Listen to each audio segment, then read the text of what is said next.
Halo guys, balik lagi bareng gue Ryan.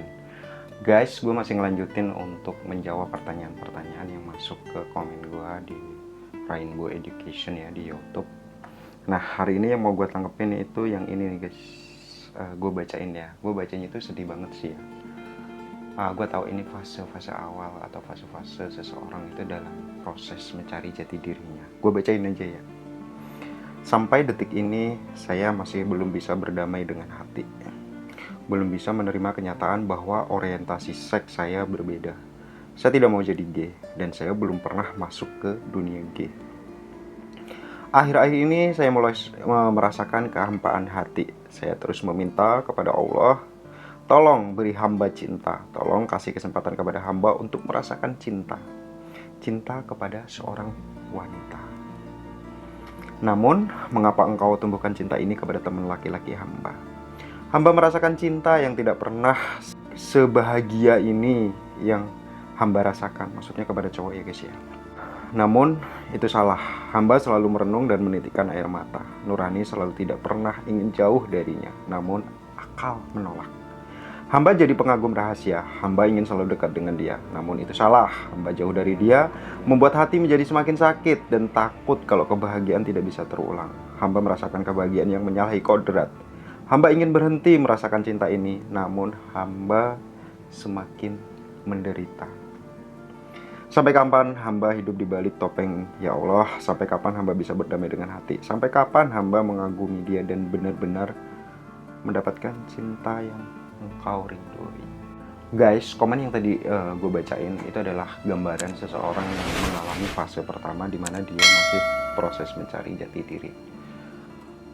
Karena ada pendekatan ke agama, jadi kayak ada penolakan. Memang dia adalah seorang laki-laki dan dia memiliki kecenderungan atau orientasi suka kepada laki-laki juga. Dan dari hal tersebut, dia tidak pernah meminta, dia tidak pernah memilih, dan rasa itu ada aja, begitu aja gitu dalam hati. Dan dia merasakan semacam kayak kebahagiaan ketika dia dekat dengan seorang laki-laki, tetapi tidak bisa mewujudkan dengan ungkapan bahwa dia hanya menjadi seorang pengagum rahasia. Dan dia merasa bersalah kepada Allah. Kenapa? Karena apa yang dia rasakan itu adalah sesuatu hal yang gak normal menurut dia. Sesuatu hal yang tidak sewajarnya atau tidak sesuai dengan kodratnya kayak gitu. Kalau gue pribadi ya ngasih masukan untuk hal ini adalah, kalau kalian ngalamin fase ini, calling down. Mau siapapun jelasin, mau apapun penjelasannya, kalian tidak akan pernah mau menerima. Kenapa? Karena itu kaitannya dengan apa yang disebut dengan kompromi hati. Terimalah takdir jika kamu memang seorang gay. Ingat, kita berdosa, kita bersalah ketika kita melakukan perbuatan yang salah. Kita wujudkan dalam bentuk fisik, kita melakukan itu, atau kita berbuat sesuatu yang ada kaitannya dengan itu, ya mungkin itu yang akan menjadi permasalahan dosa lah, contohnya seperti itu. Tapi jika kalian mengalami fase ini, yang terpenting yang harus kalian lakukan adalah itu tadi, calling down, terima, coba introspeksi diri. Kita berpikir baik dan buruknya, kita berpikir hikmah dari setiap cobaan yang kita hadapi. Ya, semua orang akan bilang bahwa itu tidak ada baiknya. Semuanya itu adalah buruk ketika seseorang menyandang status gay atau kecenderungan ke arah LGBT. Ya, orang hanya bisa ngomong gitu. Orang hanya bisa ngomong. Tetapi bagi yang ngejalanin seperti kasus ini, itu berat bro. Berat. Kayak gitu. Ada beberapa fase yang harus dilewatin. Ini adalah fase pertama. Sampai pada titik nanti orang tersebut atau orang dengan fase ini akan merasa capek secapek-capeknya angkat bendera putih. Oke, ya udah aku nerima. Nah, setelah itu kalau memang sudah menerima, masalah baik dan buruk balik lagi ke orangnya kayak gitu.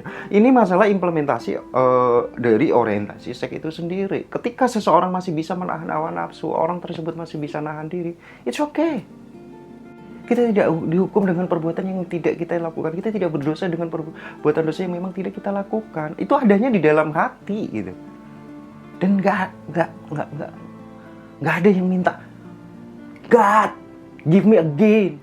Nggak akan ada yang seperti itu. Tapi itulah kenyataannya yang harus dihadapi oleh orang-orang yang ngalamin dalam fase-fase ini. So, buat kita semuanya, inilah yang paling sering terjadi. Kita mendiskriminatifkan bahwa lo jelek, lo gay, lo dosa, lo ini, lo itu.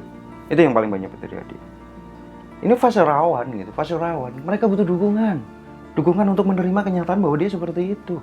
Dia butuh dukungan untuk bercerita bagaimana kehidupan dia, betapa beratnya dia ngelawan apa yang menjadi kodrat diri dia. Guys, please, tolong orang-orang seperti ini. Mereka memang nggak akan pernah berani berbuat jujur, berkata jujur tentang apa adanya diri dia. Karena kalian tahu apa akibatnya. Keterbatasan wawasan yang kita miliki tentang gay, tentang LGBT ini segala macam membuat kita tidak tahu bahwa orang di sekitar kita itu sangat-sangat menderita dengan kontroversi atau dengan pergumulan batin kayak gitu ya. Mas, gue saranin calling down, terima kenyataan, cari hikmah. Daun yang jatuh itu sudah diatur. Apalagi kita mendapatkan ujian sebagai seorang LGBT. Pasti ada hikmah, pasti ada sesuatu hal kenapa kita mendapatkan ujian seperti itu. Itu dari gua, Mas. Gua Randy. Semoga informasi ini bermanfaat. Kita jumpa lagi di informasi review dan rekomendasi berikutnya.